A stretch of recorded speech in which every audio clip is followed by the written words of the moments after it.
Welcome to the Intuitive Therapist Podcast with Janice R. Cohen, therapist, clairvoyant, empath, and medium.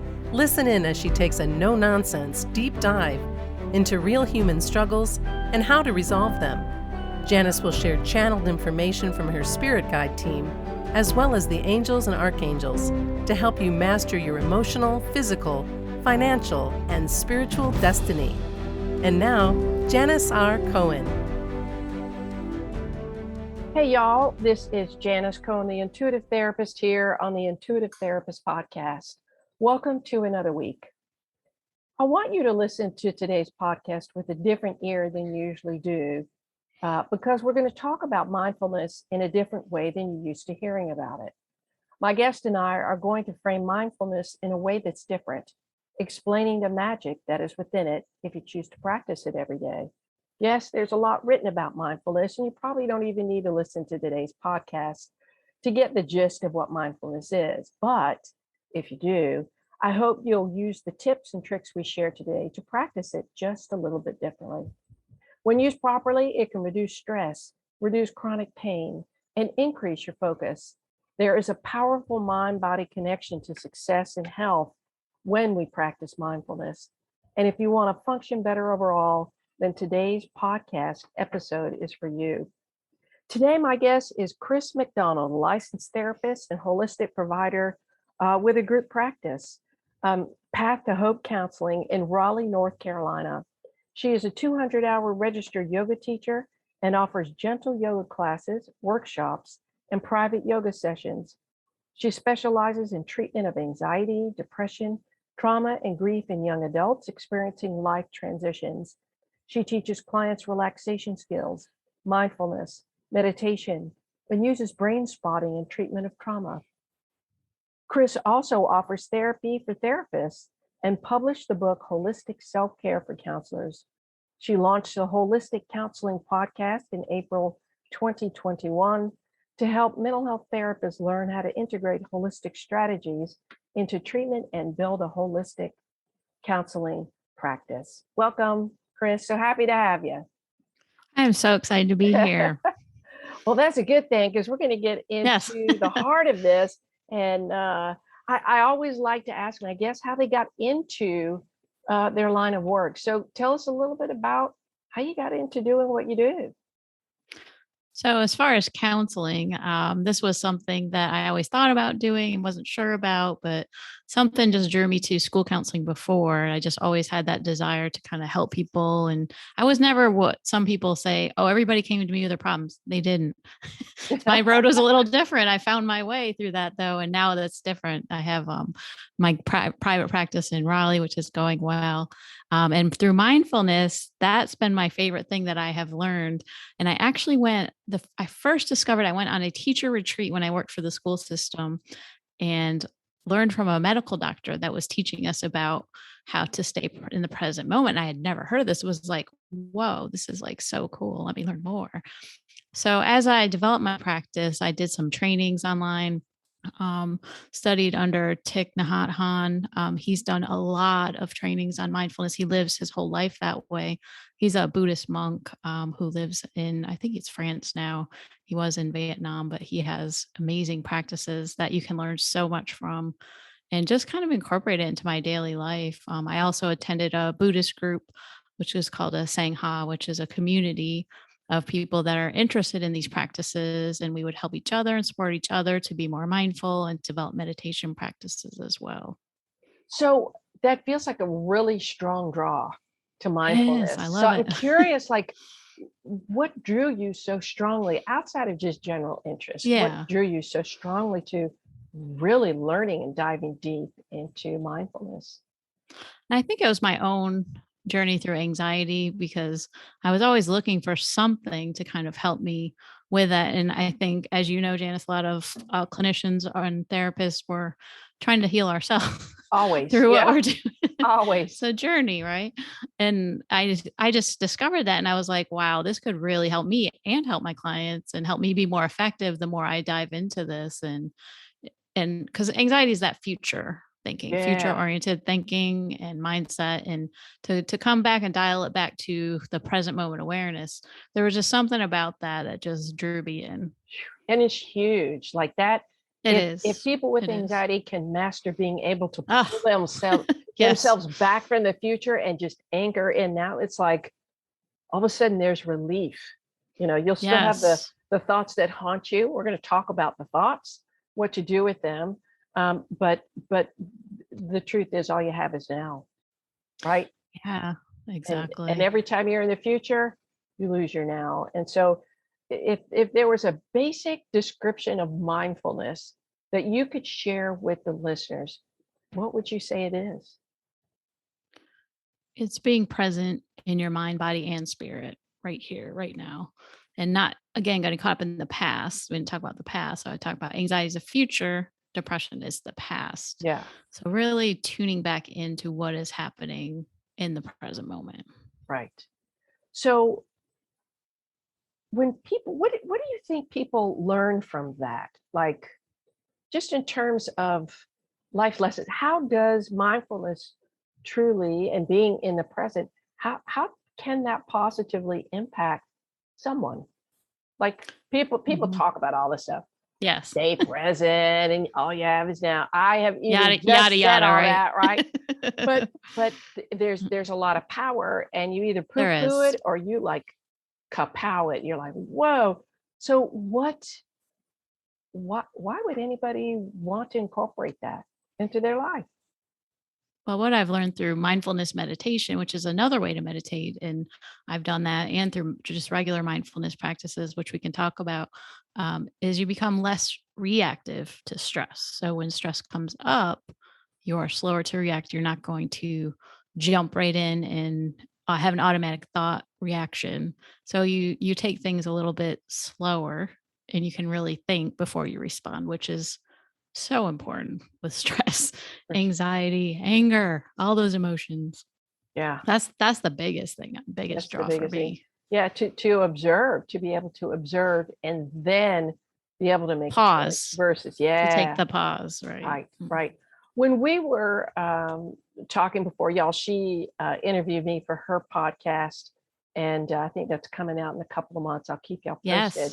Yes. And we started to talk a little bit about mindset and the details of the podcast today.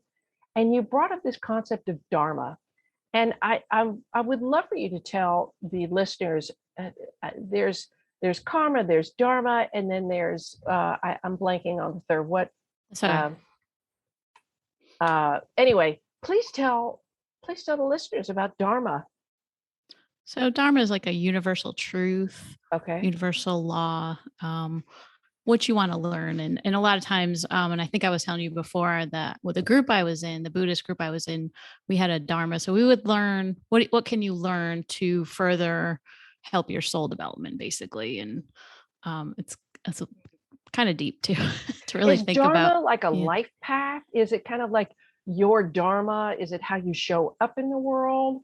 You talked about what it can be. There's a lot of definitions. Yeah, there's a lot of definitions for it. But in the group I was in, it was more about just what you're learning. And we would have books that we would share and discuss. And how can you use the learnings, the teachings from the Buddha or other people in the Buddhist religion to help you improve your life, basically. That's very cool. That's a very simplified simplification. But yeah.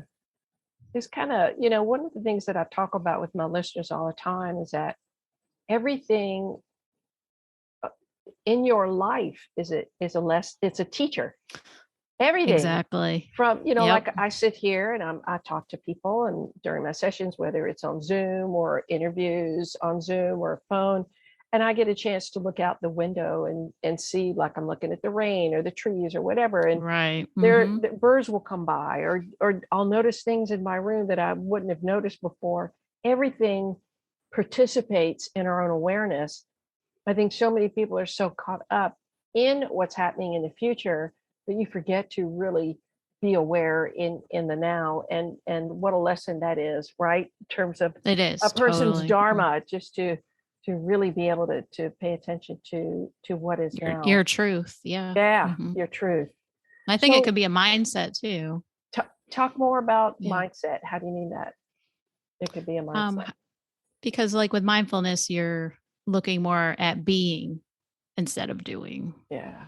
For So the sure. world teaches us, our society teaches go, go, go and Right. never rest and have to keep busy all the time. That's like glorified, right? But with Yeah. mindfulness, about spending that time just being in daily activities. There's so many more different ways to use mindfulness than some people are aware of, How because it so? can be just, What are some yeah. ways?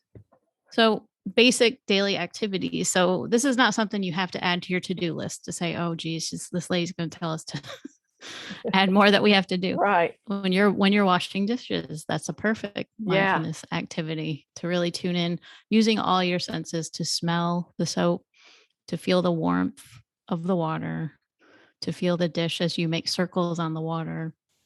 And a thought comes up, you just notice it and just come back to your breathing, come back to your activity and just continue on. So it's acknowledging the thoughts are going to come up. We all have the monkey mind, right? Right. But then just noticing, not beating yourself up, and then just come back to what you're doing, Yeah. or coming back to your breath. Nice. And it sounds so nice when you say it. And for me, I love concrete steps, and I always try to give people concrete steps. And what you just described is fantastic. It's the permission to Simple. allow your left brain to do what it does, but to be aware of what you're doing, being Absolutely. present.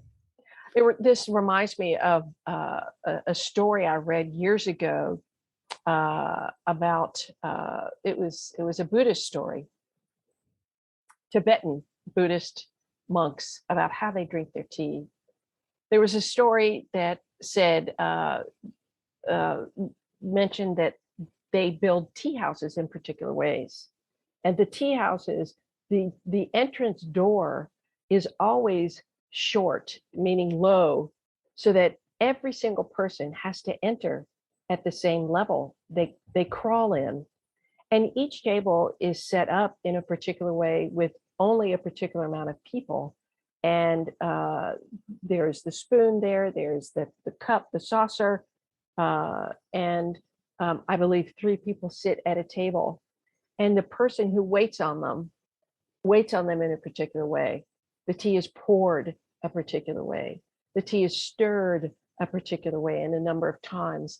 And each drinker takes the tea, drinks it in 3 sips, taking moments to smell the smell, feel the heat, feel the cup in the hand, notice breath, feel everything about the tea going down.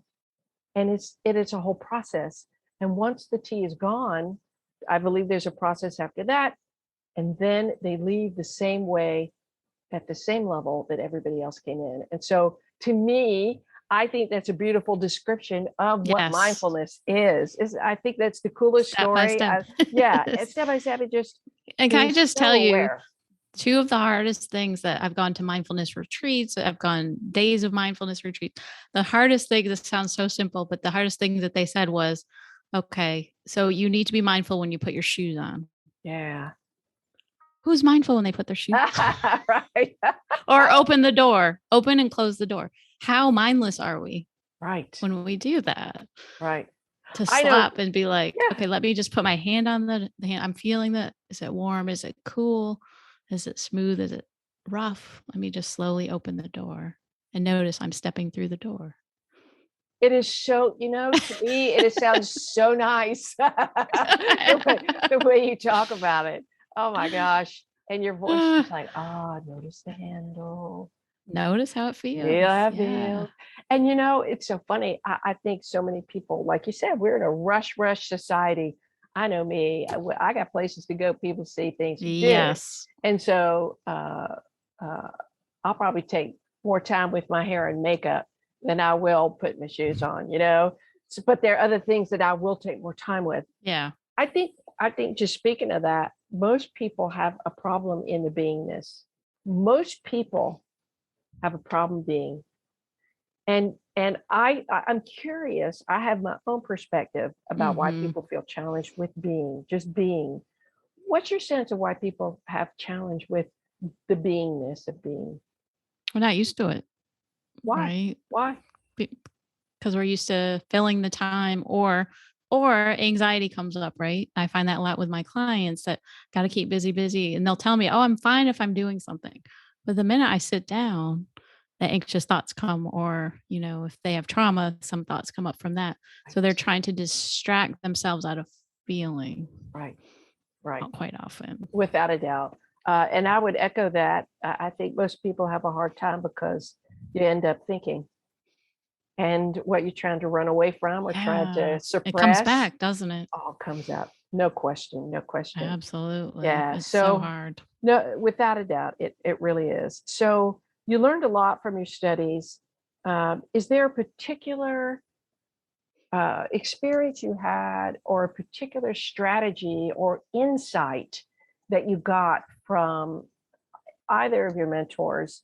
I love, I think, please tell me his name again because I always mispronounce it. it's Thich, it's Thich Nhat Hanh. yeah, Thich, Yes. yes.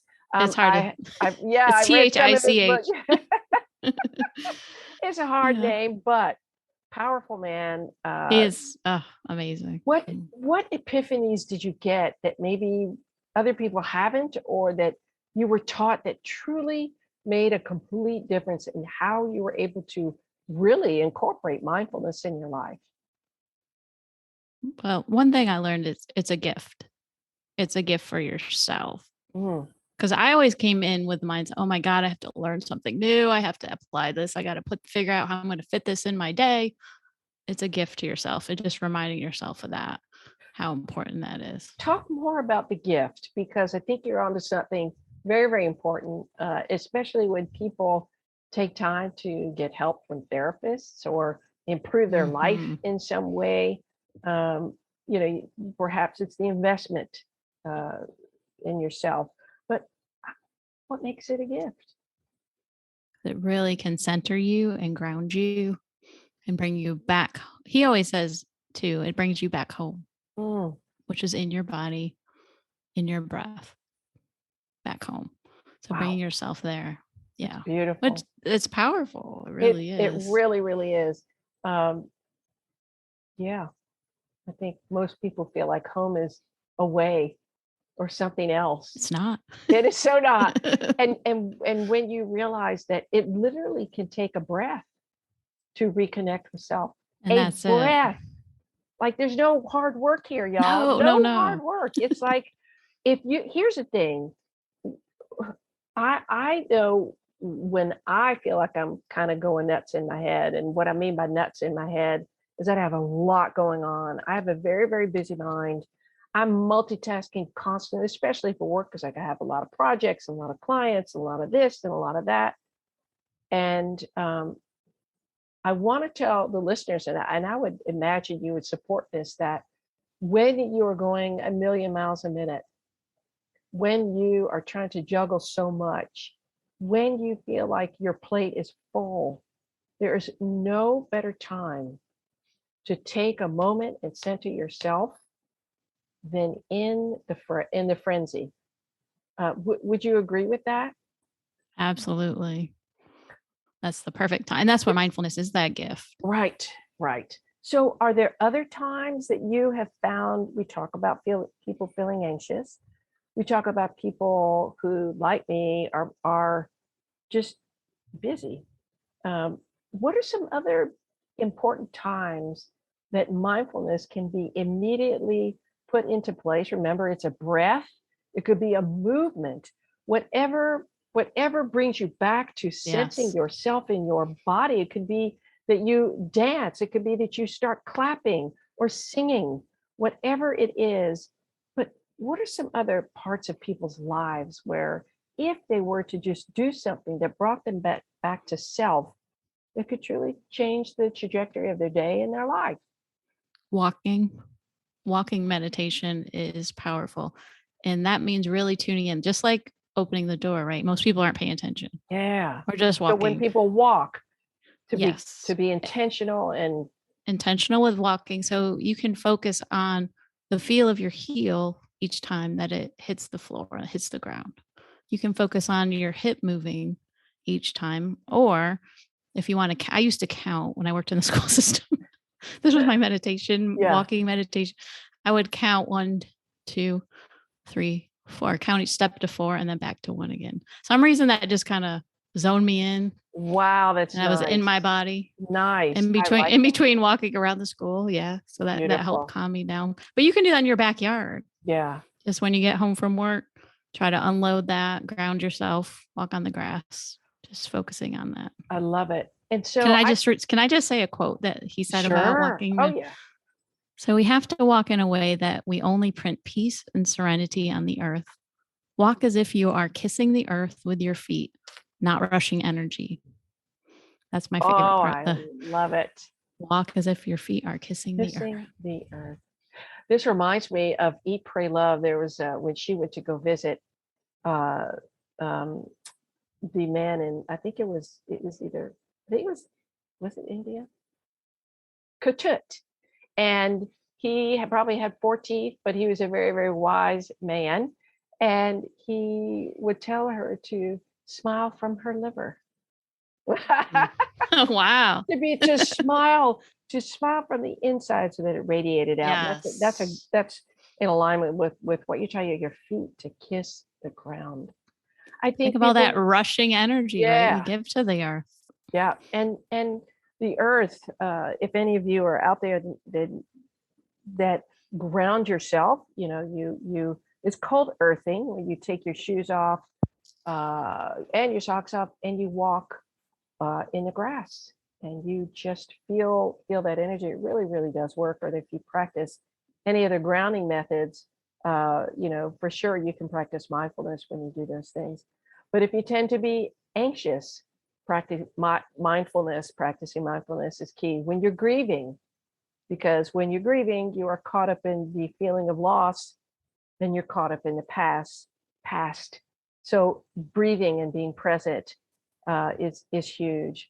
Yes, when you're definitely. excited about something, for sure, the grounding, the mindfulness is very, very important. So really, it can be, you could do it before an exam, you could do it before a presentation, you can do it before any kind of meeting that you feel nervous about, or if you're going to hop on a phone call, or before you're going to write an email, or in the car ride before you go to work or someplace stressful. Beautiful. I always tell clients too to go back to their breath when they're driving. Everybody's in the car already. You might as well do some breathing. For sure. You might as well do some breathing and then noticing the steering wheel on your hands. How does that feel? Noticing your feet on the foot pedals or on the floor of the seat, feeling the texture of the seat in your hand and bringing yourself back.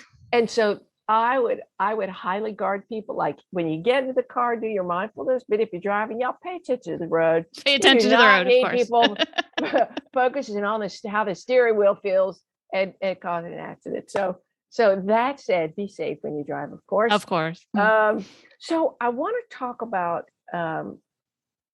2 things that I teach my clients about mindfulness, and I'd love for your feedback because I have found that it's worked for me. It seems to be helpful to my clients.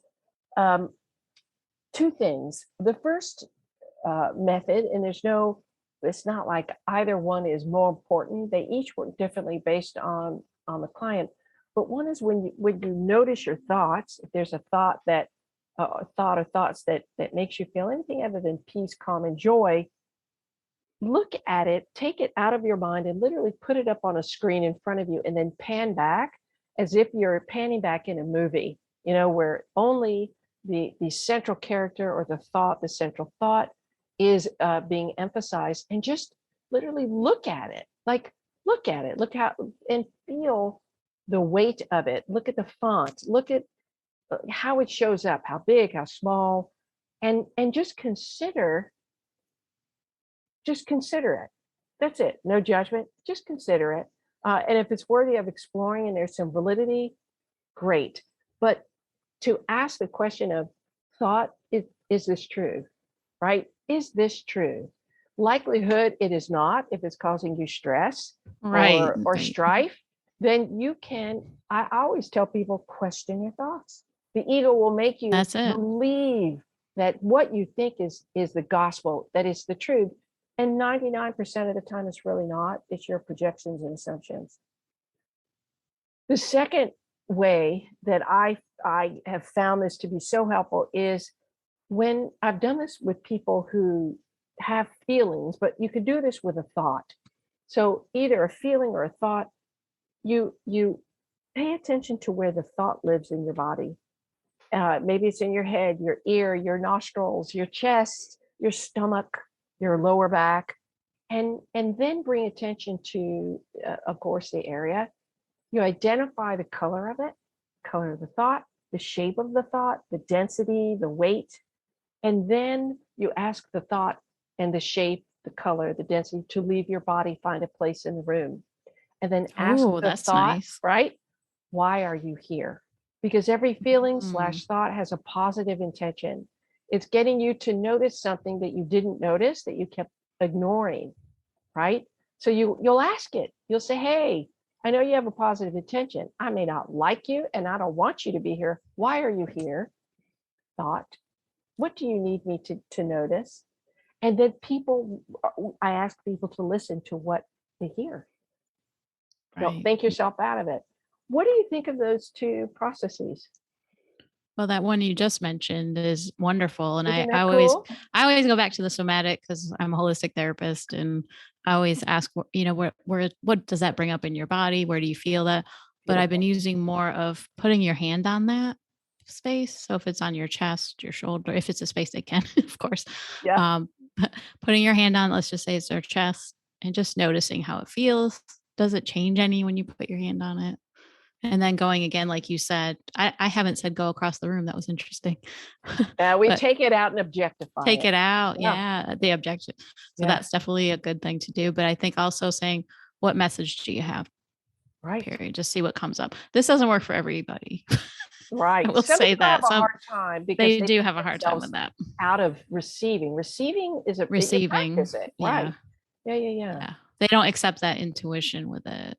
Right. Overthink it. Right. But it For can sure. be very, very powerful too It to do is. that. It is.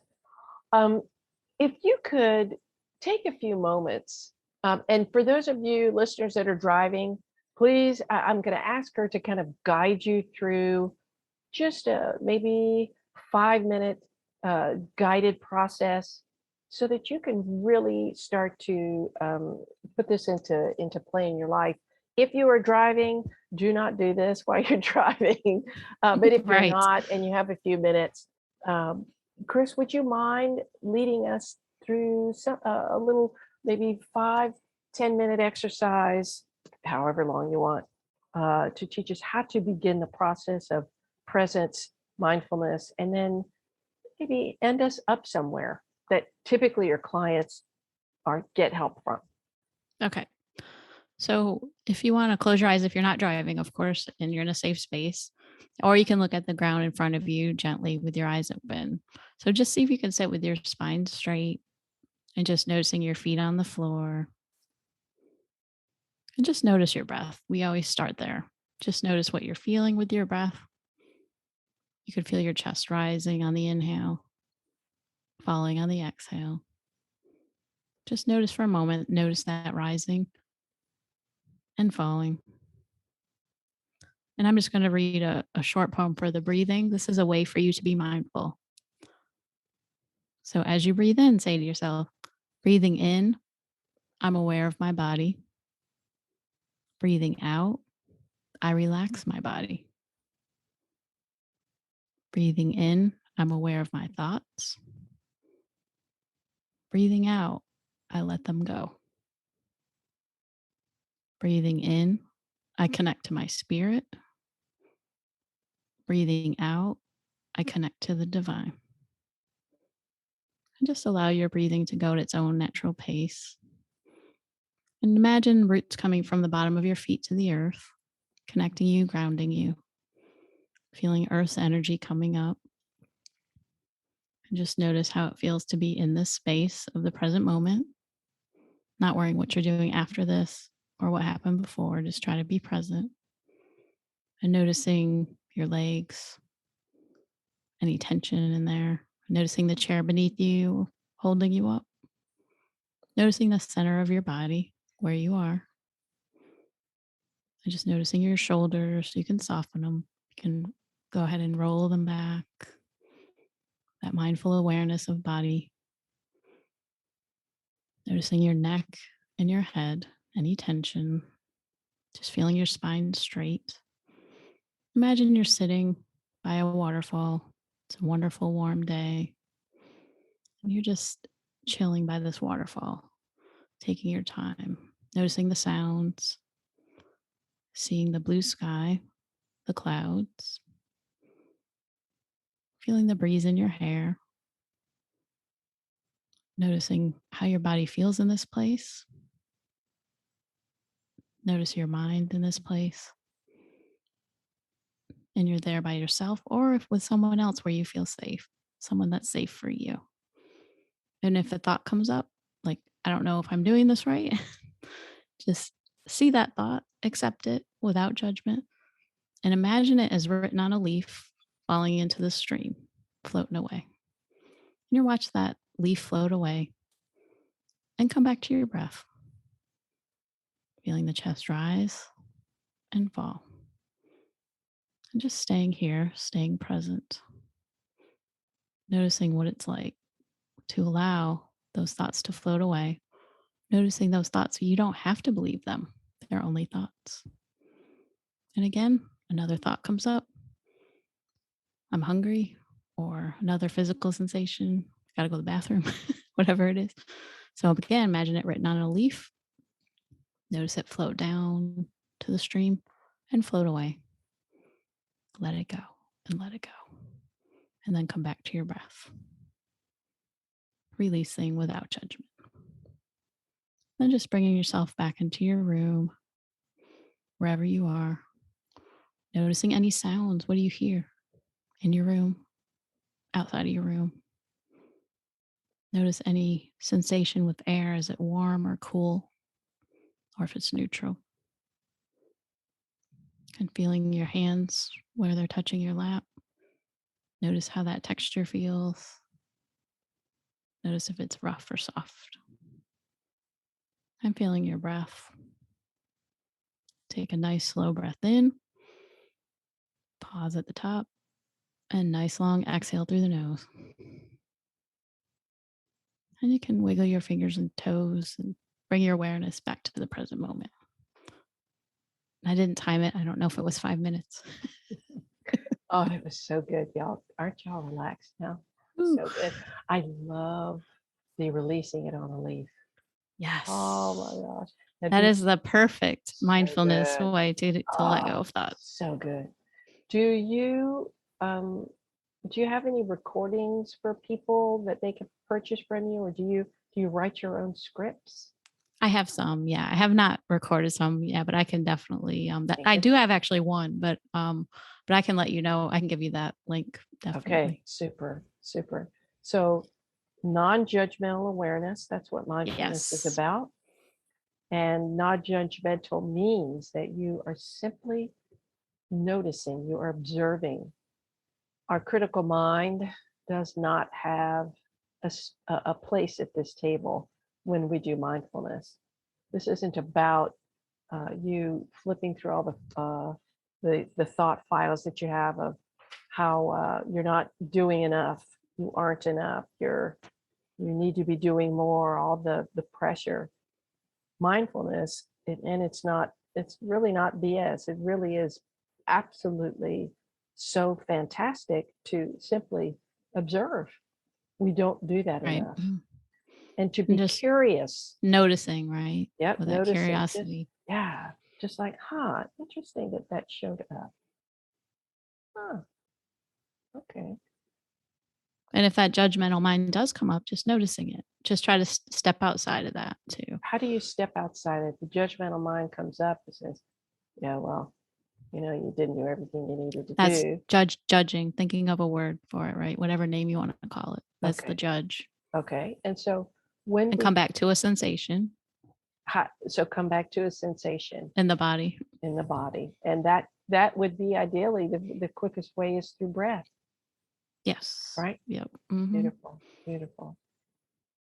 So it's not that when you practice mindfulness, you're not holding yourself accountable for things. It's you are being more uh, um, integrity based and intentional about the thoughts that you choose to take on and what you do with those thoughts. To me, that feels like a core piece of mindfulness. It's like give yourself the opportunity to choose what you think, because the ego mind will choose for you if you are not cognizant and intentional.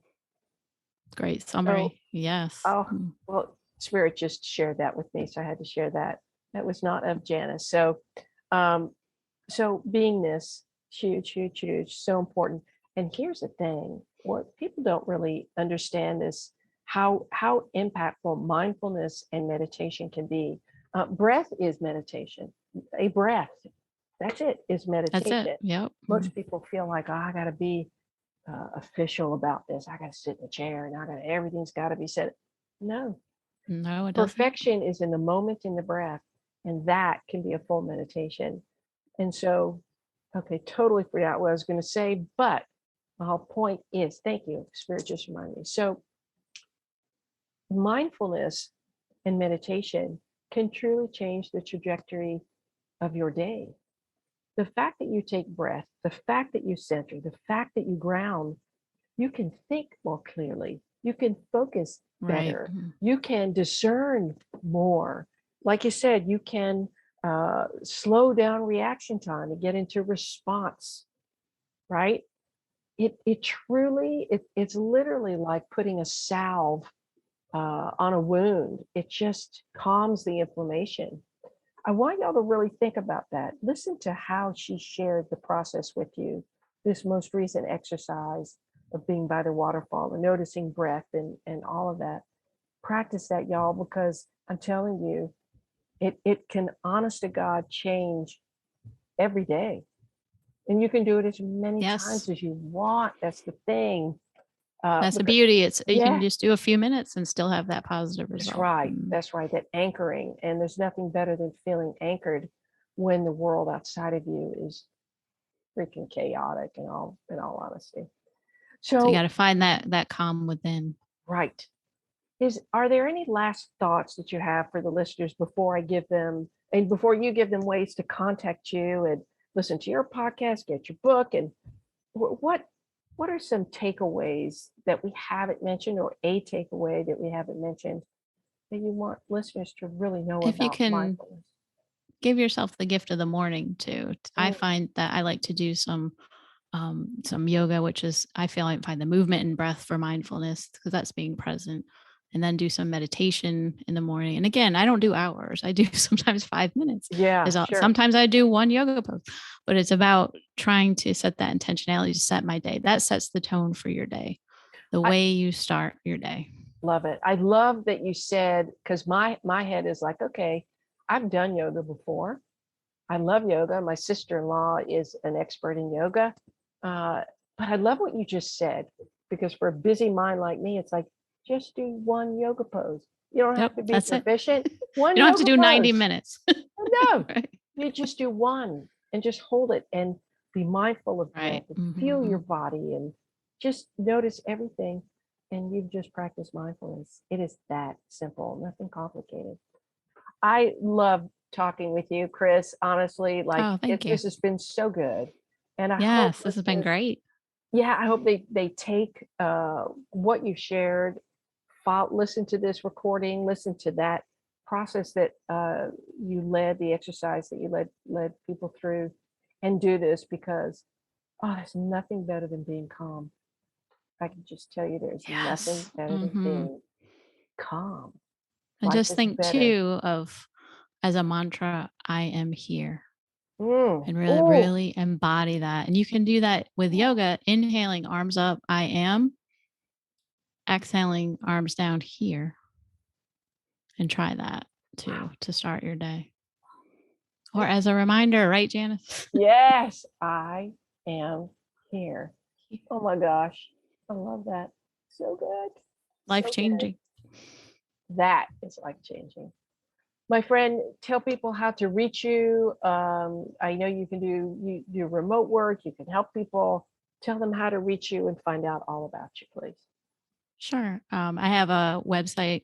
It's www.pathtohopecounseling.com. And I have a podcast for therapists. It's holisticcounselingpodcast.com also. So reach out. Beautiful. And I'm on Instagram as well. Wonderful. And my Path to Hope. to hope. Yep. Pathtohopecounseling.com. Yep. Beautiful. Beautiful. And so they can reach you through that website. Yep. Through the email on there. Yep. The contact. Wonderful. Wonderful. Chris McDonald, thank you. Thank you. It's a blessing to have you on my podcast. I always feel like Spirit guides me to have the right people on. And thank you for having me on your podcast. Of and course. I hope the listeners, y'all, have enjoyed today. And please incorporate mindfulness. It's in a moment, and that moment could change your life if you choose to be here right now. So I thank y'all for listening again. Thank you, Chris. As always, I wish you a blessed day, a wonderful week. And as always, live intuitively. Thanks for listening to The Intuitive Therapist. If you like what you heard, the best compliment you can give us is to share this podcast with a friend. And be sure to give us some stars and a favorable review at Apple Podcasts or wherever you listen in.